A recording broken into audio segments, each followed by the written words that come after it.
Galactic officials ordered the alien Albino Dragon destroyed.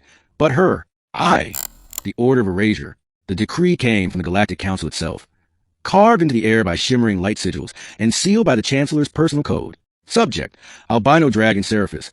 Classified category Omega. Immediate termination ordered. Reason: genetic anomaly, unstable photonic core, potential for galactic destabilization. In the marble white hall of the Galactic Administrative Spire, the officials sat in silence. The holographic image of the dragon flickered above them, a creature both haunting and divine. Her scales were like milky glass, her eyes silver blue, her wings translucent as if sculpted from light itself. For centuries, the Albino Dragon Seraphis have been chained deep beneath the ice mantle of Virilon Prime, a frozen moon forgotten by time. Her existence was a secret whisper among the old scientists of the Stellar Archive, a relic of the first war species, when dragons were forged in laboratories to fight as living starships. She had survived. Barely. Now, after 8 centuries, her containment field was decaying. Her pulse, the fusion light within her chest, was destabilizing, threatening to rupture with the power of a collapsed sun. Destroy her before she wakes, the Chancellor ordered. If she remembers what she was, she could unmake half the sector. 2. The human who disobeyed. Dr. Rian Solon adjusted his gloves as he descended into cryogenic pit of Virilon Prime. His breath fogged in the frozen air, and his suit's thrusters flickered in the pale glow. Around him stretched a vast, cathedral-like vault built by ancient alien hands, its walls engraved with runes of containment, older than the Council itself. He wasn't supposed to be here. He falsified the orders, replaced the demolition crew's clearance files with his own. While the Council demanded destruction, Rian sought something else. Answers. He had grown up on stories of the dragons of the First War, bioengineered creatures that bonded with their pilots in neural symbiosis. He'd studied fragments of their biology, but none like this one.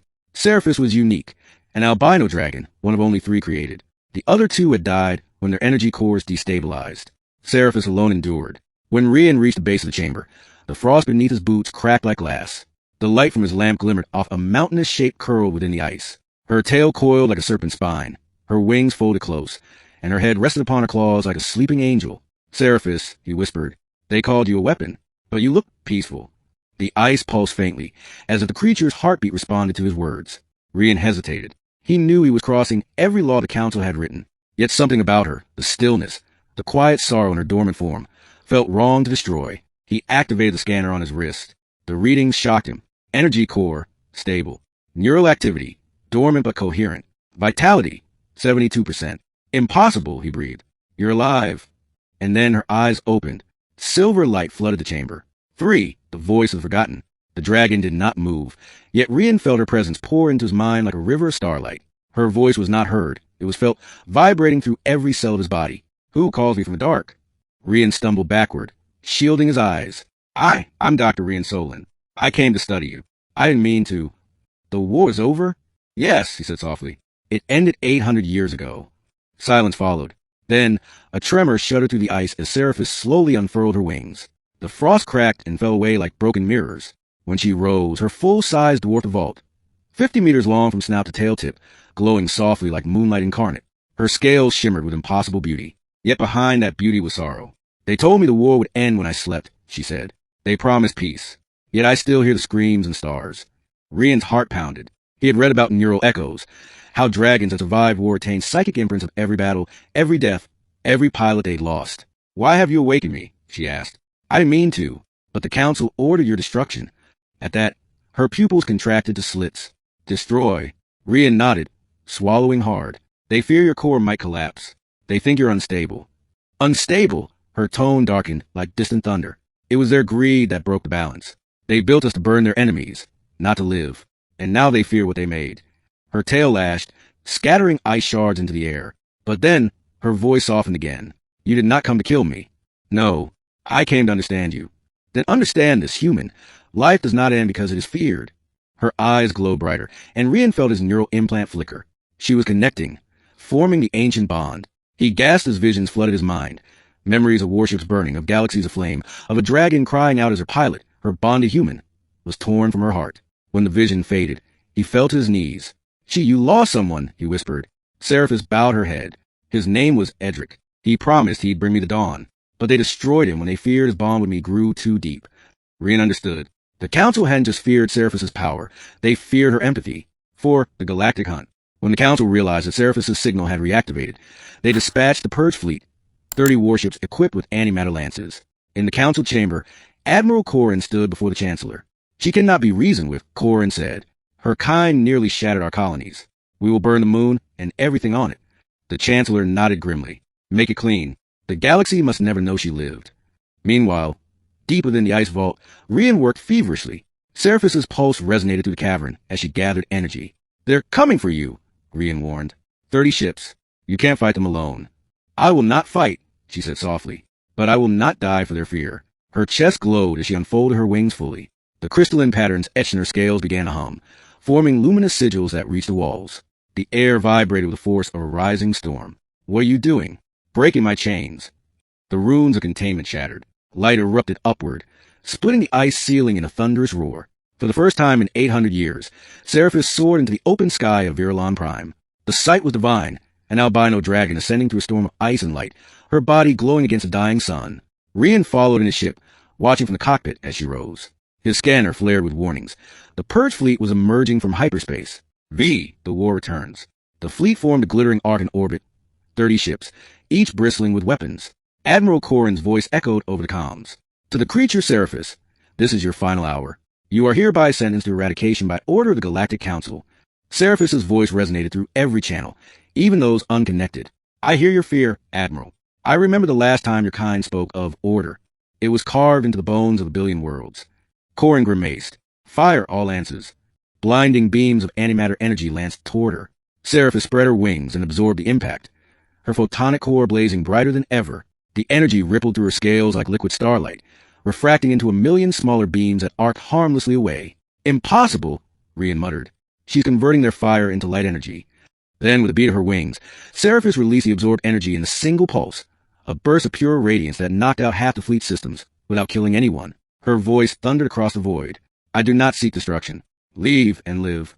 But Corrin's pride outweighed reason. He commanded the flagship's doomsday cannon, a weapon powered by a singularity core. Rian saw the charge building. Seraphis, get out of orbit. That's a black core weapon. If I flee, they will only find me again. She turned to him, her eyes glowing with strange warmth. You carry a spirit, Rian. You question what they call truth. Perhaps that is why I awoke to your voice. And then she flew straight toward the flagship. 6, the sacrifice. The weapon fired, a lance of dark gravity slicing through the stars. Seraphis did not evade. Instead, she unleashed the energy within her core. Light and shadow collided, imploding into silence. For a moment, the universe itself seemed to stop breathing. When the flash cleared, the flagship was adrift, its cannon disabled, its crew alive but shaken.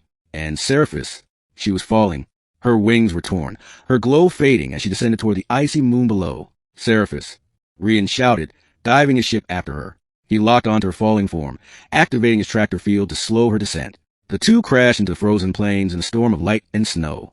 When Rian stumbled out, he found her lying amid the ruins, massive, motionless, her scales dimming. He ran to her side, pressing his hand against the cold armor of her chest. No, no, no, please. Her silver eyes flickered, open weakly. I am tired, little one, but perhaps this is enough. They will live, and maybe they will remember. Tears froze on Rian's cheeks. You saved them, even after what they did. Because Edric once told me, mercy is stronger than fire. Her head lowered, touching the ground beside him. Do not let them erase me again. Tell them I lived. And then her core dimmed completely. The light faded from her eyes. The albino dragon, Seraphis, last of her kind, was gone. 7, the legacy. Months later, Rian stood before the Galactic Council. The chamber was silent as he placed a small crystalline shard on the table. This, he said, is what remains of Seraphis' core. It's stable, harmless, and it contains recorded neural imprints, her memories, her thoughts. The Chancellor looked down skeptically. You defied our order, Dr. Solon. You aided a weapon of war. She was not a weapon, Rian said firmly. She was a living being who chose peace over vengeance. She saved your fleet. The council members murmured, uncertain. Rian placed a holographic emitter on the table. A beam of light formed the image of Seraphis, glowing softly, her wings folded in peace. Her voice, preserved in the crystal, echoed across the hall. Fear builds cages. Love breaks them. If I am to be remembered, let it not be as a dragon of war, but as one who forgave. When the recording ended, silence filled the room. Even the Chancellor looked shaken. She forgave us, he whispered. Yes, Rian said, and you ordered her death. For the first time in centuries, the Galactic Council revoked a decree of erasure. They declared Seraphis a sentient martyr of peace. Monuments were raised across the sectors, each carved from white crystal, depicting the albino dragon with her wings open to the stars. Rian returned to Virulon Prime, where the wind still howled across the ice plains. He knelt where her body had once lain, but there was nothing left, only faint shimmering motes drifting into the sky. As he stood to leave, a familiar whisper brushed through his thoughts. You kept your promise, Rian. He smiled faintly. Goodbye, Seraphis.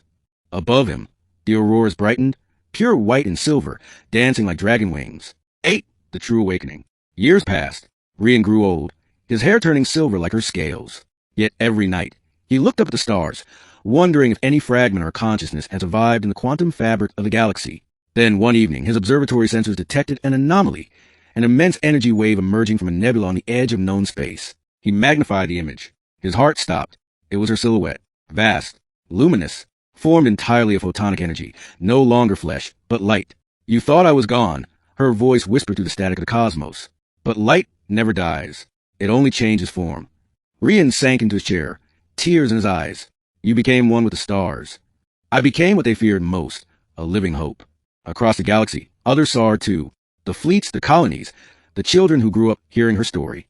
They called it the return of the White Flame. The Galactic Council officially renamed Virulon Prime as Seraphis Rest, and in the endless skies above, the auroras forever glowed silver white, a symbol that mercy and strength could coexist. 9. Epilogue. In the grand archive of the Galactic Spire, Rian's descendants maintained recordings. The tale of Seraphis, the Albino Dragon the officials once ordered destroyed, became one of the most sacred legends in the galaxy. No one called her a weapon anymore. She was a light that forgave. And sometimes, when the stars aligned just right, travelers swore they saw her vast, shimmering form drifting among the constellations, guarding them in silence, her wings outstretched across eternity.